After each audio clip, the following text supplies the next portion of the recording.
आज जो मैं आपको सुना रहा हूं कहानी, शायद सुनने के बाद आपकी आंखों में आ जाएगा पानी। ये कहानी लगन, समर्पण, निष्ठा और साथ की है। ये कहानी जितनी मेरी है उतनी ही आपकी है। इस कहानी का जो मुख्य किरदार है वो हमारे आपके जीवन का आधार है।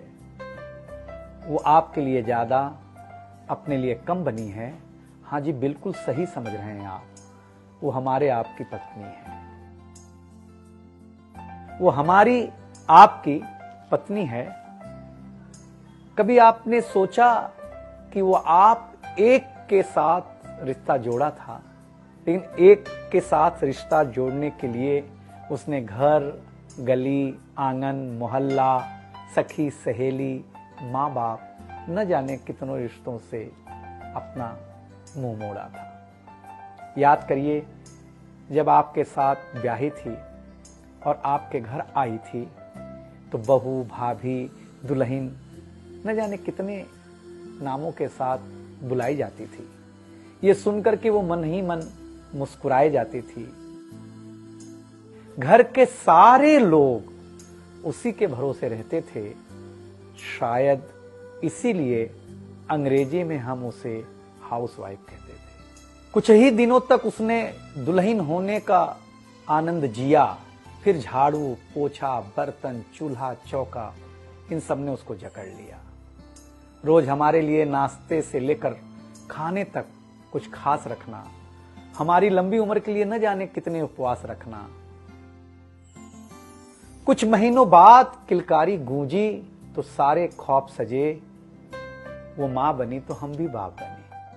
जैसे जैसे वो उम्र की सीढ़ियां चढ़ती गई, जैसे जैसे वो उम्र की सीढ़ियां चढ़ती गई, जवाबदारियां कुछ न कुछ रोज बढ़ती गईं।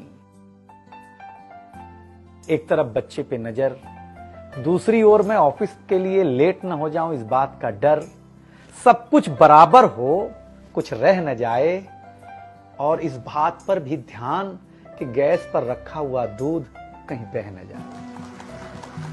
घर वालों की फरमाइशों का चूल्हा जो एक बार चलता, घर वालों की फरमाइशों का चूल्हा जो एक बार जलता, तो कब सुबह, कब शाम, कब रात हो गई उसे पता ही नहीं चलता। इन व्यस्तताओं के बीच समय का चक्र कुछ इतना तेजी से चला, मुन्ना कब मनोज हो गया, मुन्नी कब सुमन, पता ही नहीं चला। अब तक जो था प्यार, अब उसने अपना नाम बदल करके रख लिया था तकरार। बेटी को लेकर के कहना कि कुछ ज्यादा ही मन बढ़ा रखा है, तुम्हारे प्यार ने इसको सर पे चढ़ा रखा है। अब तो वो मुझे भी देने लगी थी ताना, अब तो वो मुझे भी देने लगी थी ताना, ऑफिस में ही रहा करो ना, 2-4 घंटे के लिए घर के आना।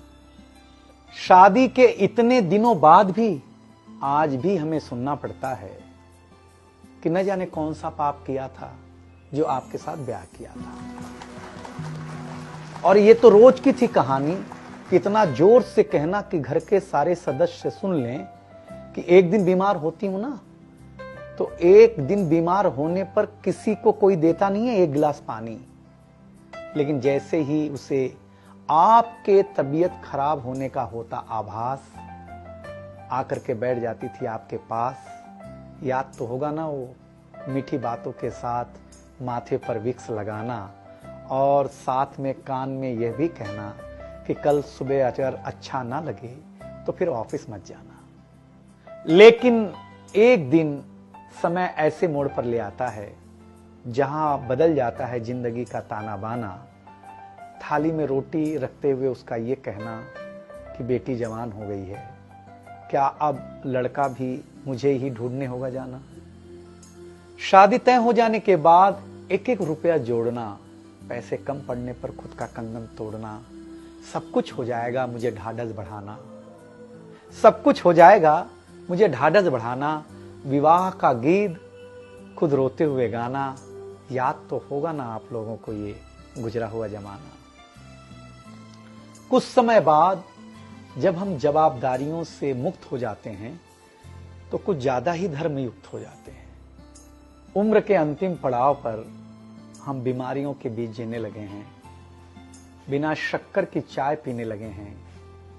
लेकिन सच ये है कि जब तक हमारी आपकी पत्नी साथ है, चाय मीठी हो न हो, लेकिन जिंदगी में पूरी मिठास है।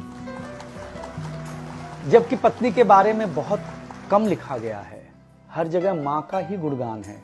मैं मानता हूं कि मां महान है, लेकिन आपके जीवन में आपकी पत्नी का भी महत्वपूर्ण योगदान है।